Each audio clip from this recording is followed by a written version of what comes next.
Welcome to Narrowtron Who XP, where you can profit from my experience with how-tos, reviews, and everyday carry. This video is meant to discuss how I budget using SoFi and my advanced budget template. I have a full video on both my review of SoFi and how to use my advanced budget template, so check those out. Before I get into how I manage my income, let's discuss some popular budgeting methods. There is the zero-based budget, where every dollar has an assigned role to play. No dollar goes left uncategorized. Let's be clear.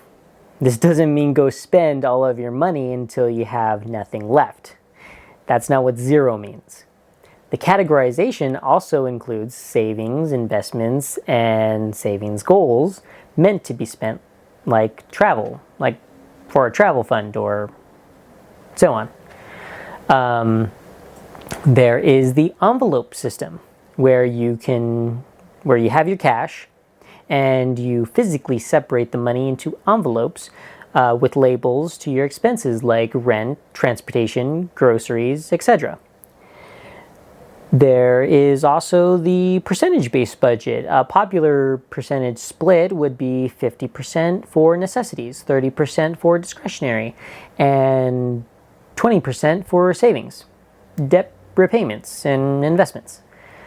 More specific percentage recommendations are 30% for housing, 10 to 15% on car insurance.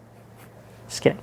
10 to 15% on transportation, 10 to 15% on food, at least 15% on retirement, and 3 to 6 months worth of expenses in an emergency fund.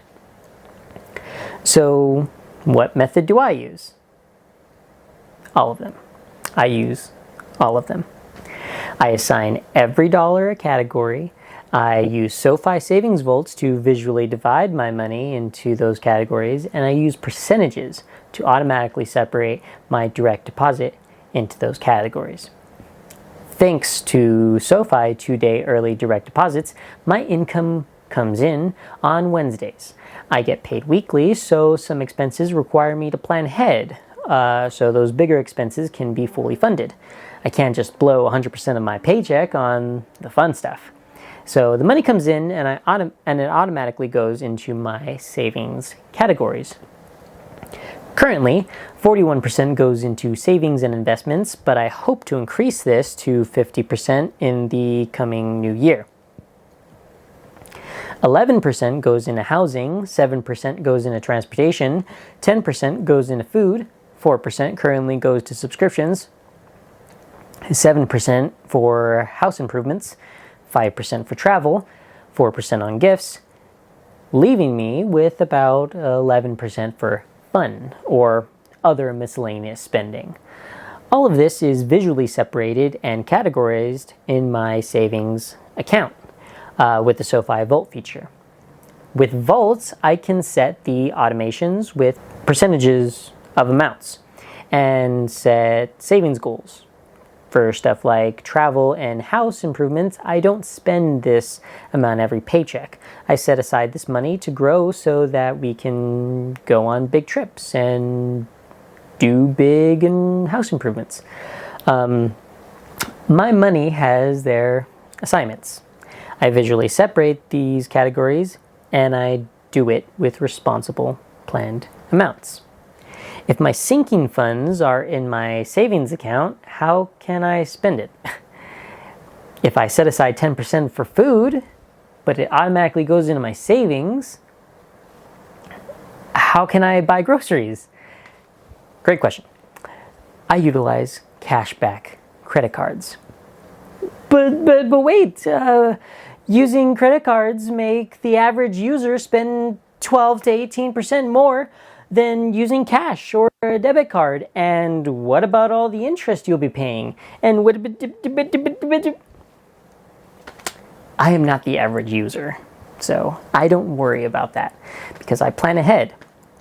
As stated before, this money is capped and categorized, meaning I am not to spend more than I know I set aside for those specific categories.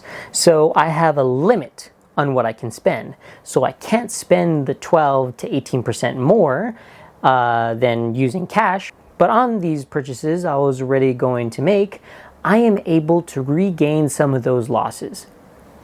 Additionally, I already set this money aside.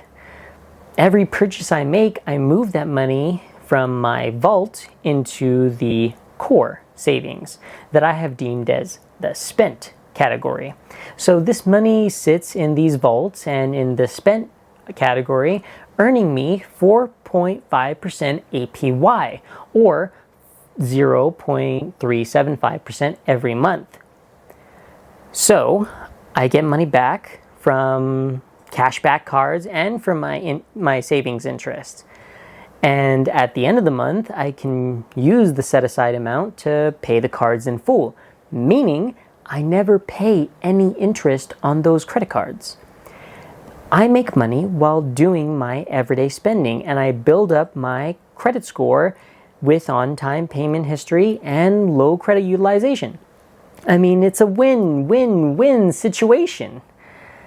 Let's take the average American monthly expense total as an example.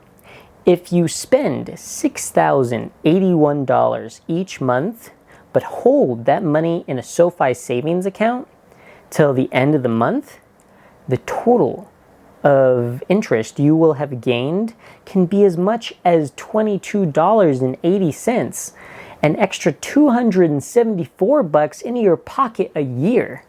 That's just the savings interest. Using cashback cards can vary from a 1% to 6% cashback return. The monthly cashback can be anywhere from $60 to $365 a month, and anywhere from $730 to $4,378 a year.